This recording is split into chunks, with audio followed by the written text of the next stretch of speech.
Olá, que bom te ter aqui em mais uma aula. Parabéns pela perseverança, parabéns por permanecer. E eu quero te lembrar, se você ainda não é um aluno apoiador, um membro apoiador, você ainda não tem acesso à nossa plataforma exclusiva de alunos, com materiais, acesso aos professores, eu preciso que você se organize para você vir fazer parte com a gente. Quando você é um aluno apoiador, você está manifestando o reino de Deus. Por quê, pastora? Porque nós estamos, toda essa plataforma nossa de aluno e membro apoiador é um apoio financeiro às missões que nós temos aos pobres, às viúvas, aos órfãos, em países onde a igreja é perseguida. Então, quando você é membro apoiador, a sua mensalidade, ela também está fazendo parte das missões, exercendo amor e misericórdia de forma prática e palpável, não mais abstrata, de forma intelectual, em todas as nações da terra. Vamos lá então para a aula de hoje. Hoje a aula é Perdão e Reconciliação como cultura do reino de Deus. Uau, que tema, hein, meus irmãos? Que tema! Prepare-se que vai mexer muito aí dentro e talvez acabando essa aula o Espírito Santo já vai te direcionar a você se posicionar para manifestar o perdão e a reconciliação onde é necessário, e glória a Deus por isso.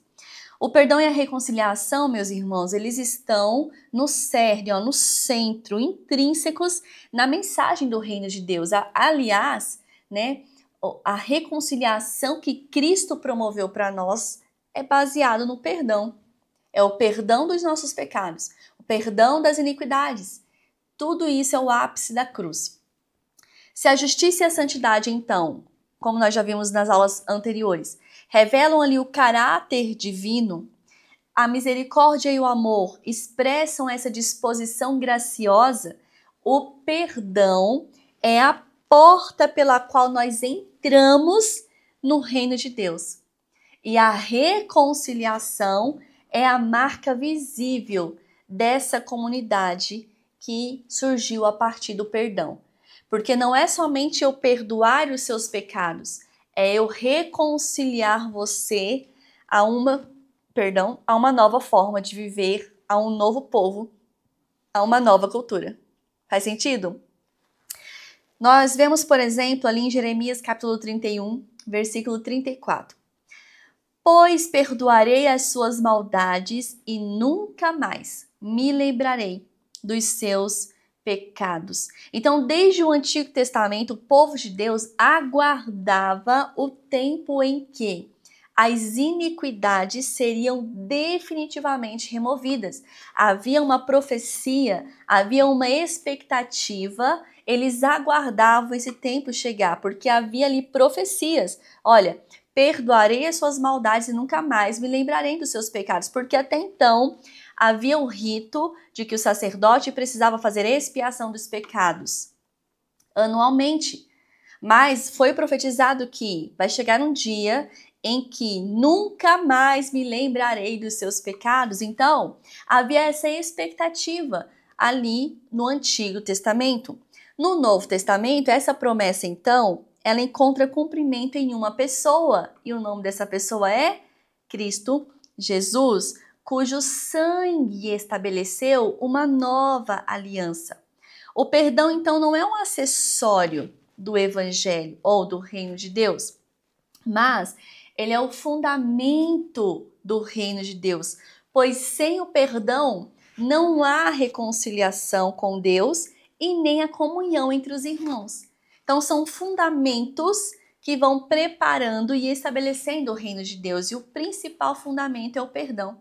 É a partir dele que nós acessamos esse reino. A partir do perdão, nós temos a oportunidade e a possibilidade que, quando estamos em pecado, no império das trevas não temos, a possibilidade da reconciliação.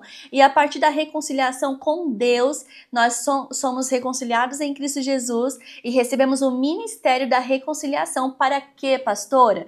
Para reconciliar os irmãos, a comunhão entre os irmãos. John Stott, ele resume bem isso. Ele diz o seguinte: o perdão, ele é tão indispensável ao reino de Deus quanto o ar é para os pulmões. Sem ele, não podemos viver, nem com Deus e nem com os outros. Poderia encerrar essa aula por aqui.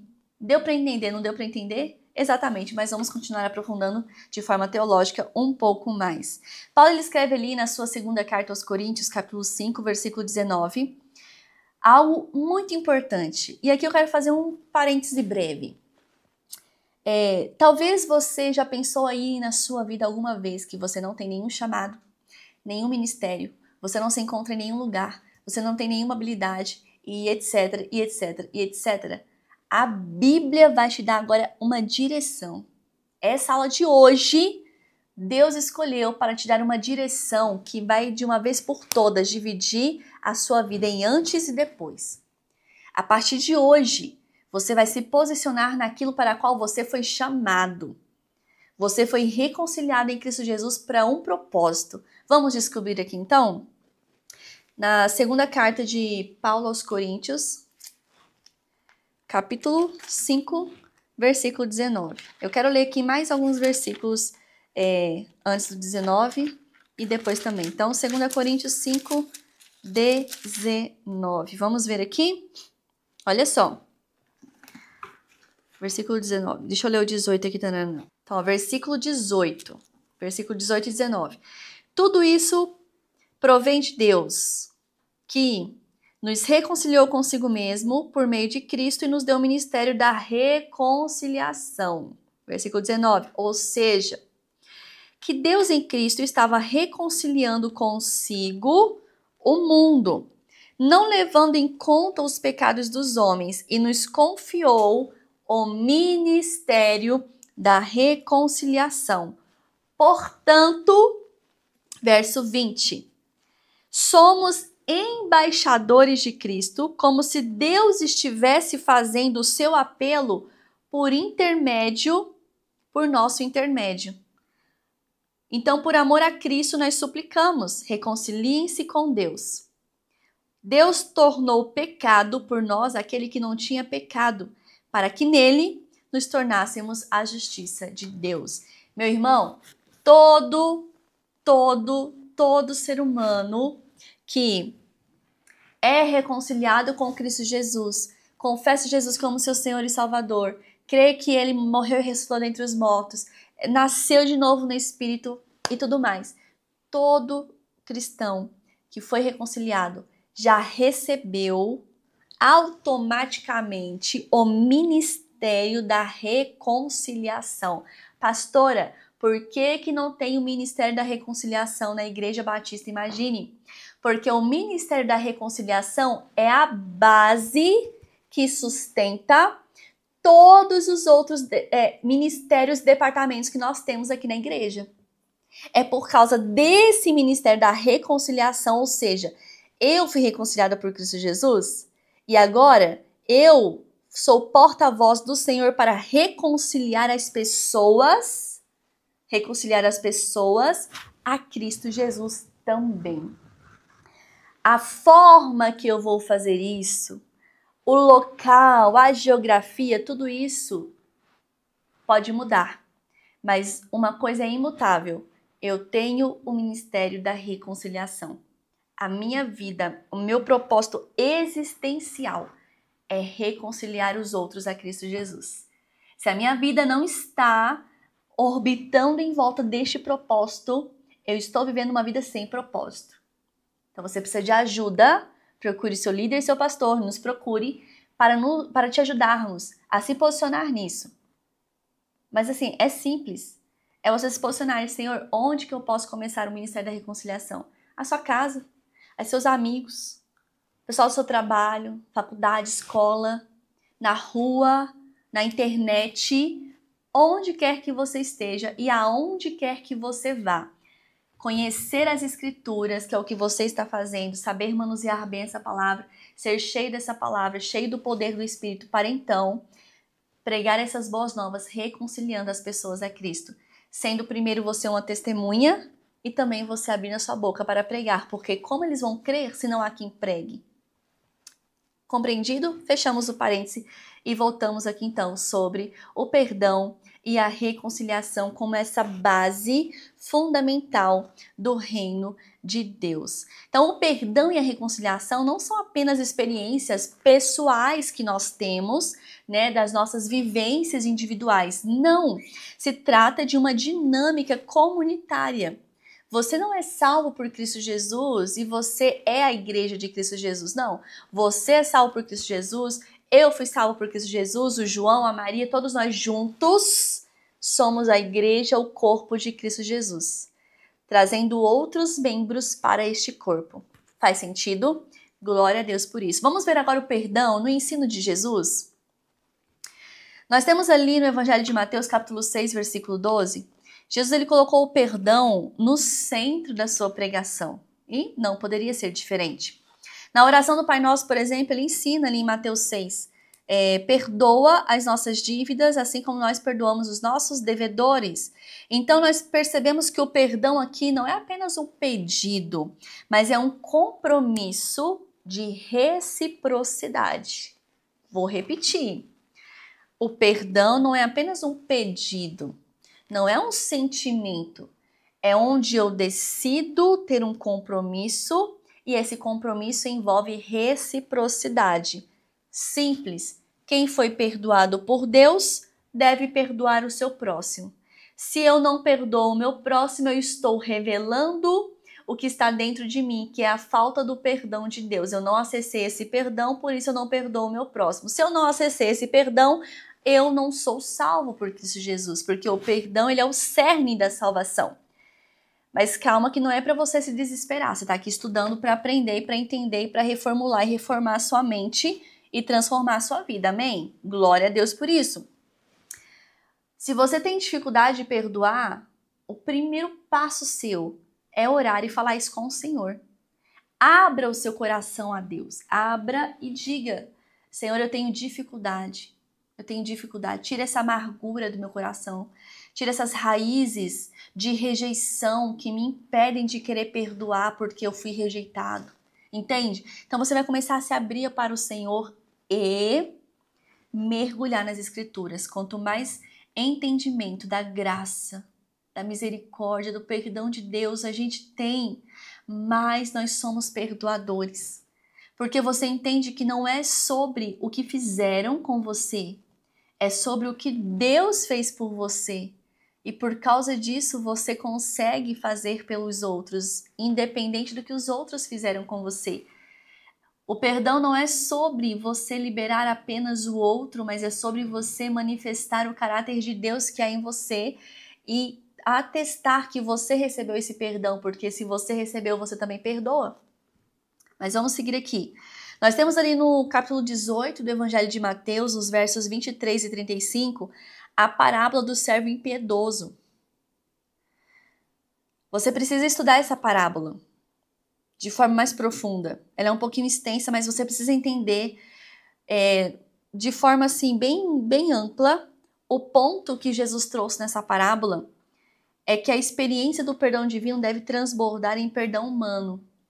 E todo tipo de perdão humano, ele é irrisório, ele é pequeno diante do perdão que ele nos deu, que era uma dívida impossível de ser paga, impagável, eterna, e ele nos perdoou. Então, qualquer outra dívida que nós temos no sentido de perdoar aqui na terra é temporário.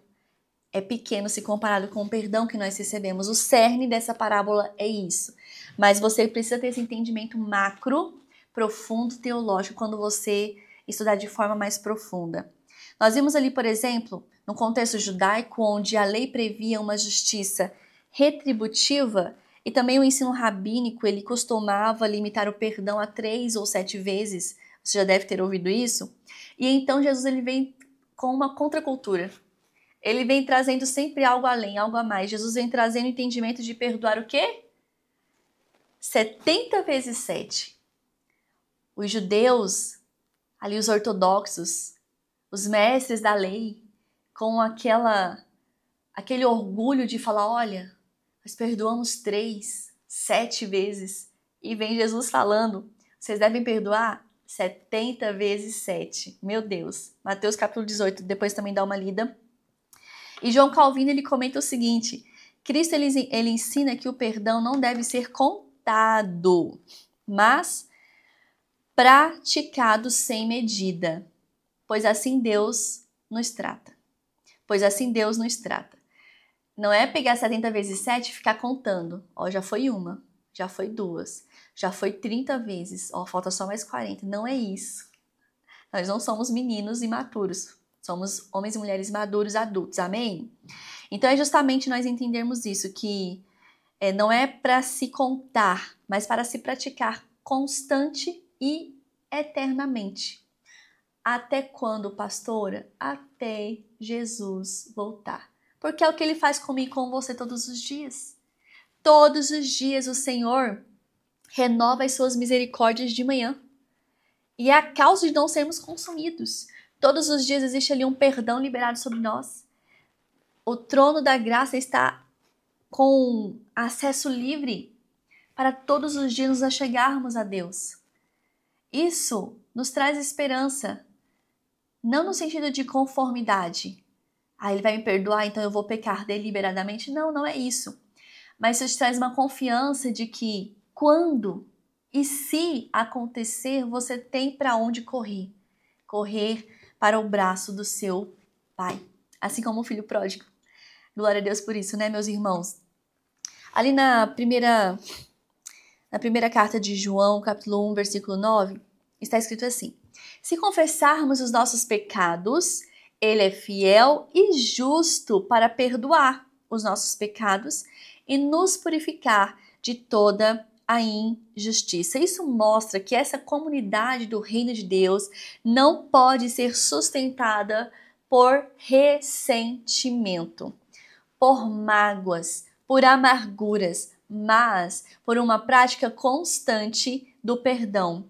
Esse perdão que espelha, que reflete claramente o perdão de Deus para conosco.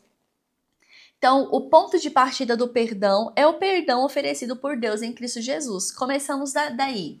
Se começamos dessa base, desse fundamento, nós entendemos que a salvação, ela é a experiência radical do perdão. É a maior experiência do ser humano, é a salvação. É o perdão eterno. A partir daí tem outras experiências. Casamento, filhos, ministério, propósito, etc. Mas a salvação, ela é a experiência radical do perdão. Esse perdão que liberta o pecador da culpa e o reconcilia ao Pai. Wayne Grudem, ele diz que a reconciliação com Deus é o centro da salvação. Sem o perdão, não pode haver participação no reino. Então, esse perdão divino, ele é tanto judicial, no sentido legal, justiça, quanto relacional, no sentido de restaurar uma comunhão quebrada. Ele é judicial porque Deus, ele justifica o pecador em Cristo Jesus, como nós vemos ali, por exemplo, em Romanos capítulo 5. E ele também é relacional quando restaura a comunhão quebrada. Nós temos agora paz com Deus. Esse duplo aspecto do perdão, ele garante que o perdão não é apenas uma anulação da culpa, mas ele é uma restauração plena da vida. Uma coisa é você pegar uma sentença, né? Vamos aqui para o termo jurídico. Você pegar uma sentença e você conceder um perdão judicial àquela pessoa. Ela ficou ali 10 anos presa, mas tinha uma pena de 20 anos, um exemplo. Vamos colocar aqui exagerado, uma pena de 130 anos. Não vai ficar livre nunca. Então aí vem o perdão judicial de um juiz, trazendo perdão sobre aquele crime cometido, e aquela pessoa, ela é livre daquela dívida, livre daquela sentença judicial. Mas aí, meus irmãos, o reino de Deus não é somente o perdão, é a reconciliação. É eu pegar essa pessoa e agora reinseri-la na sociedade, reinseri-la na sua família, reinseri-la no mercado de trabalho. Vocês estão percebendo? É isso que Cristo fez conosco. Então, o perdão, ele é essa marca do reino de Deus, é o fundamento, na verdade, é o que sustenta, é o que dá início ao reino de Deus. Eu sou perdoado, meus pecados são anulados, mas não para por aí. O Senhor também me reconcilia, Ele me restaura a comunhão que havia quebrada, primeiro com Ele e segundo com as pessoas, com a comunidade. E isso nos traz essa restauração plena da vida em Cristo Jesus. Então essa reconciliação, ela é um sinal do reino de Deus. Herman Bavinck, ele afirma que a reconciliação ela é a essência do evangelho, pois Cristo não apenas removeu a culpa, mas ele restaurou a comunhão quebrada, inaugurando então uma nova humanidade. Ali em 2 Coríntios, a segunda carta de Paulo aos Coríntios, capítulo 5, 19, só para relembrar vocês, Deus estava em Cristo reconciliando consigo o mundo, não levando em conta os pecados dos homens, e nos confiou a mensagem da reconciliação. Isso significa que nós somos chamados, enquanto igreja, não somente para promover o perdão, mas também para reconciliar. Então essa história assim, olha, eu vou perdoar, mas eu nunca mais quero ver, nunca mais quero ouvir falar, nunca mais quero saber da pessoa, ela não é de todo biblicamente embasada, entende? Porque a reconciliação envolve você viver em paz. Não significa viver na mesma casa, né? Em algumas situações nem é possível. Mas o sentido de viver em paz e não simplesmente matar a pessoa na sua mente, porque isso acontece por vezes. Você fala, eu perdoei fulano, perdoei ciclano, mas além do seu coração você matou aquela pessoa. Ela é indiferente, se ela morreu ou não, não faz diferença para você. E esse não é o sentimento que deve haver em nós a partir do perdão. Mas a partir do perdão é a reconciliação, é você desejar o bem para aquela pessoa. É você desejar ver aquela pessoa bem, ela ser alcançada pelo mesmo amor, pela mesma misericórdia que eu e você fomos alcançados. Amém? Nós vemos o perdão e a reconciliação como cumprimento ali do Antigo Testamento. Como eu já falei no início dessa aula, os profetas haviam profetizado, mas havia ali uma expectativa escatológica do que viria.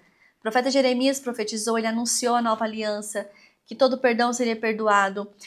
Houve ali também um anúncio a respeito dessa não mais lembrança de Deus a respeito dos pecados. Nós vemos ali, por exemplo, em Mateus capítulo 26, versículo 28, que este é o sangue da aliança que é derramado em favor de muitos para perdão de pecados. Então nós percebemos que existe aqui uma promessa do perdão ali no Antigo Testamento. Tanto é que haviam sacerdotes, que eu já falei para vocês, e nós também percebemos a prática da reconciliação na vida comunitária. Então essa prática do perdão e da reconciliação na vida comunitária, ela não apenas traz o entendimento do perdão de Deus para com os homens, mas traz esse entendimento da necessidade do perdão dos homens para com os homens. Isso é muito importante, nós não perdemos de vista. John Stott, ele comenta que a reconciliação não é uma teoria abstrata, mas é uma prática diária de receber o outro como Cristo nos recebeu. É literalmente isso. Fazer com os outros aquilo que Cristo fez por mim. Amar os outros como Ele me amou primeiro, né? Finalizamos aqui. E só para a gente lembrar, aquele contexto romano, havia escravidão, havia um ódio de forma étnica, né, das etnias, das culturas, haviam divisões sociais, estruturais, havia ali a igreja testemunhando uma realidade alternativa e tornando-se ali contra a cultura. Então, Cristo Jesus vem inaugurando uma nova cultura.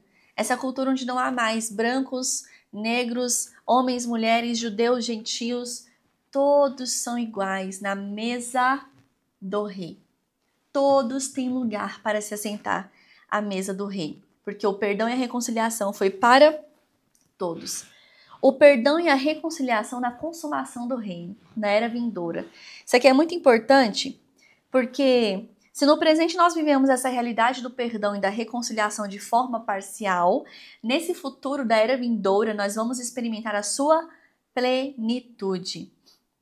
E o Apocalipse descreve uma multidão de, veja bem, uma multidão de todas as tribos, línguas, povos e nações reunida em torno ali do Cordeiro.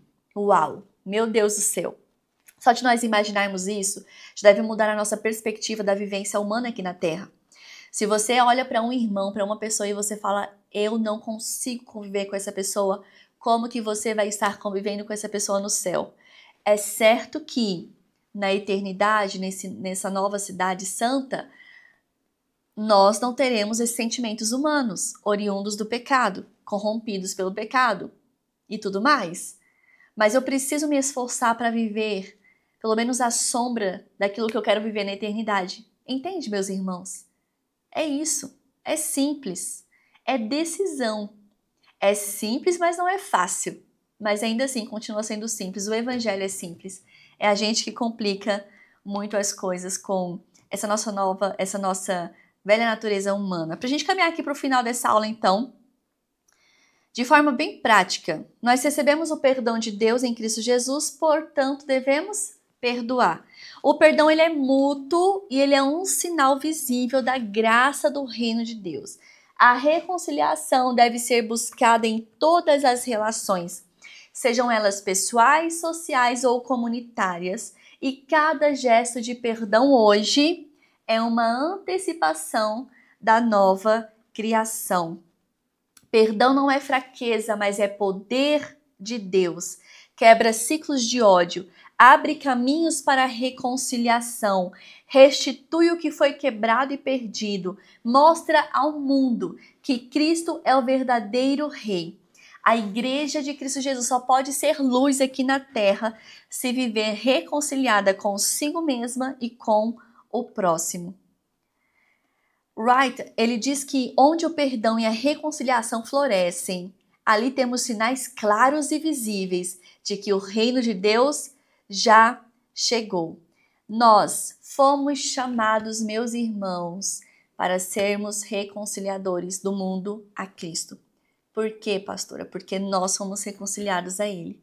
Que o Senhor tenha misericórdia de nós e nos dê a graça para vivermos essa realidade todos os dias das nossas vidas, ainda que custe, ainda que seja difícil, que seja desafiador, mas entendermos a realidade teológica do perdão e da reconciliação. Quanto mais a nossa mente é iluminada pela verdade da palavra, mais o nosso coração é limpo para viver a realidade do reino de Deus aqui na terra. Deus te abençoe e nos vemos amanhã na próxima aula, se Deus quiser.